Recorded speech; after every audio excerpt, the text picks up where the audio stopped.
நம்ம வந்து திடீர்னு கலங்கிடுவோம். நம்ம மனசு இருக்குல்ல டக்குன்னு கலங்கிடுது. தேவன் நல்லபடியாக செய்து தருவாருங்க, கவலைப்படாதீங்க, கலங்காதீங்க. இன்றைக்கி காலையில் 7 மணிக்கு நான் ரொம்ப கலங்கிட்டேன். இது எனக்கு ஆபத்து அப்படி தாங்க தோணுச்சு. எனக்கு ஒரு மாதிரி ஆயிடுச்சு. நானே எனக்கு சொந்த முடிவுகள்லாம் நான் எடுக்க ஆரம்பித்தேன். இந்த பிரச்சனைக்கு நம்மளே ஒரு முடிவு எடுப்போம், இயேசுவை எப்படி நம்புறது அப்படிலாம் என் மனசு தோணுதுங்க. சரி என்னதான் இருந்தாலும் இன்றைக்கி நான் சபைக்கு போக முடியாது தான் நினச்சேன், சர்ச்சுக்கு போக முடியாது தான் நினச்சேன். ஆனால் நான் சர்ச்சுக்கு போகணும்னு நினச்சேன். தேவன் என் கூட பேசணும், சர்ச்சில் இன்றைக்கி தேவன் என் கூட பேசணும் அப்படிலாம் நினச்சேன். எனக்கு ஆபத்துன்னு தோணுச்சு. அப்புறம் சர்ச்சுக்கு போயிட்டோன்னே நான் மறந்துட்டேன். தேவன் என் கூட பேசிதான் ஆகணும்னு நான் நினச்சவ அங்கே போயிட்டோன்னே எல்லாம் மறந்துட்டேன். சர்ச்சில் அப்படியே ஒரு நிம்மதி, ஒரு சமாதானம் வந்துருச்சு. நான் பாட்டு சர்ச்சை விட்டு கிளம்பி வந்துட்டுருக்கேன். சர்ச்சை விட்டு வெளியில் கூட போகலைங்க.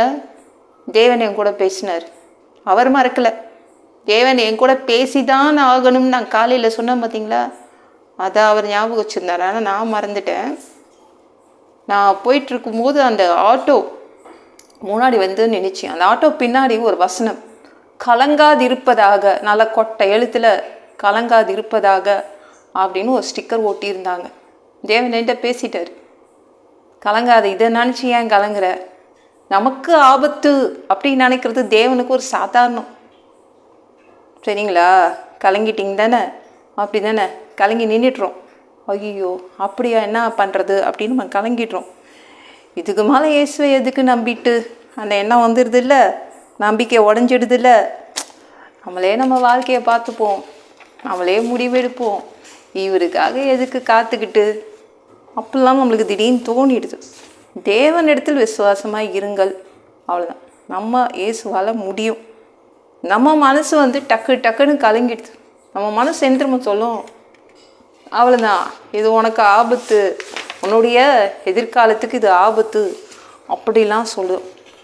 இது ஏன் எனக்கு மட்டும் நடக்குது, இது மட்டும் ஏன் என் குடும்பத்துக்கு மட்டும் நடக்குது, ஏன் தேவன் அனுமதிக்கிறார், ஏன் இதை எனக்கு அனுப்புகிறார் தோணுதா?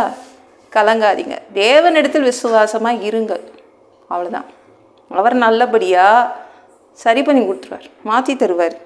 பயப்படாதீங்க. ஆபத்தா அப்படி நீங்கள் ஆபத்துன்னு நினைக்கிறீங்களா, அது ஆபத்தாக முடியாது. தேவன் அவ்வளோதான், அது சரி பண்ணி கொடுத்துருவாருங்க. ஓகேங்களா? நீங்கள் நம்பிக்கையை விட்டுடாதீங்க. அதான் தேவன் தான் இருக்காருங்க, தான் இயேசு இருக்காரு. நம்ம வாழ்க்கையை அப்படியே விட்டுட மாட்டார். சரிங்களா? அவர்கிட்ட விசுவாசமாக இருங்கள்.